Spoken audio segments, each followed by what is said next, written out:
Hamisu Breaker za mu iya ɗaukar shi a cikin manyan mawaƙa ko kuma ba za mu iya ɗauka ba. Wannan amsa ce wacce nake so masu yawa wannan suke bibiyar wannan channel din su rubuta mana ita a cikin comment. Za mu iya ɗaukar da sarkin waƙa ko kuma ba za mu ɗauka ba. Duk da dai za mu ga mawaƙin a yanzu haka ba wani sauraron shi ake sosai ba, shi dai mawaƙin ya yi fice a cikin shawarar mawaƙa duba da yadda za ka ga cikin lokaci an kare ɗaukar shi wata kan tauraruwar shi ta fara a cikin arewacin Najeriya da ma sassan wasu ƙasashe wanda ake sauraron harshen Hausa. A tabbatar da cewa idan kana bibiyar wannan channel din za ka ke samun ingantaccen aika da suka shafi fitaccen maka kuma wanda suke taka rawar gani, wannan idan suka fitar da gafa duniya ce take jin ta waƙar da take sauraron ta, wasu ke yaba da ita amma su comment na jin daɗi akai. To ina fata masu ku ci gaba da mana shaɗin bidiyoyin nan zuwa group ɗin ku na watsa da domin ku tabbatar da duniya cewa Nura Aminu ko kuma mu ce muku wata kan Hamisu Breaker shi ma yana ɗaya daga cikin gurzayen mawaƙa wanda suke taka rawar gani a cikin fadin Najeriya. Ina ƙara masu yawa guda wanda suke bibiyar mu kuma suke ƙara danna mana kalmar nan ta alamar subscribing da kuma alamar karara domin hakan ne ke ƙara tabbatar da cewa kuna bibiyar channel kuma kuna bibiyar dukkan wasu basiyan aika iri daban-daban wannan muke kama ko kuma kuke jin su,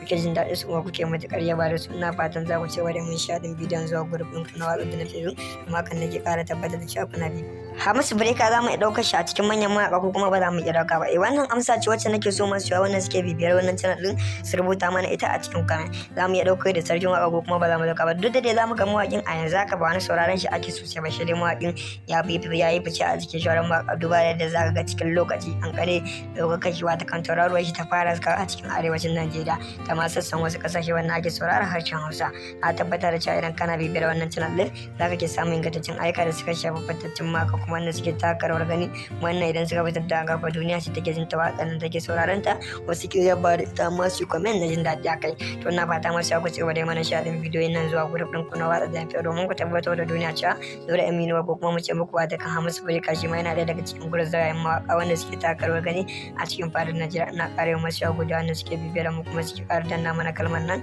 ta alamar subscribing da kuma alamar karara domin hakan ne ke ƙara tabbatar da cewa kuna bibiyar channel kuma kuna bibiyar dukkan wasu basiyan aika iri daban-daban wannan muke kama ko kuma kuke jin su, kuke jin daɗin su kuma kuke matuƙar yaba da su. Ina fatan za ku ci gaba da mun shaɗin bidiyon zuwa group ɗin ku na watsa da na Facebook kuma hakan ne ke Hamisu Breaker za mu iya ɗaukar shi a cikin manyan mawaƙa ko kuma ba za mu iya ɗauka ba. Wannan amsa ce wacce nake so masu yawa wannan suke bibiyar wannan channel din su rubuta mana ita a cikin comment. Za mu iya ɗaukar da sarkin waƙa ko kuma ba za mu ɗauka ba. Duk da dai za mu ga mawaƙin a yanzu haka ba wani sauraron shi ake sosai ba, shi dai mawaƙin ya yi fice a cikin shawarar mawaƙa duba da yadda za ka ga cikin lokaci an kare ɗaukar shi wata kan tauraruwar shi ta fara a cikin arewacin Najeriya da ma sassan wasu ƙasashe wanda ake sauraron harshen Hausa. A tabbatar da cewa idan kana bibiyar wannan channel din za ka ke samun ingantaccen aika da suka shafi fitaccen maka kuma wanda suke taka rawar gani, wannan idan suka fitar da gafa duniya ce take jin ta waƙar da take sauraron ta, wasu ke yaba da ita amma su comment na jin daɗi akai. To ina fata masu ku ci gaba da mana shaɗin bidiyoyin nan zuwa group ɗin ku na watsa da domin ku tabbatar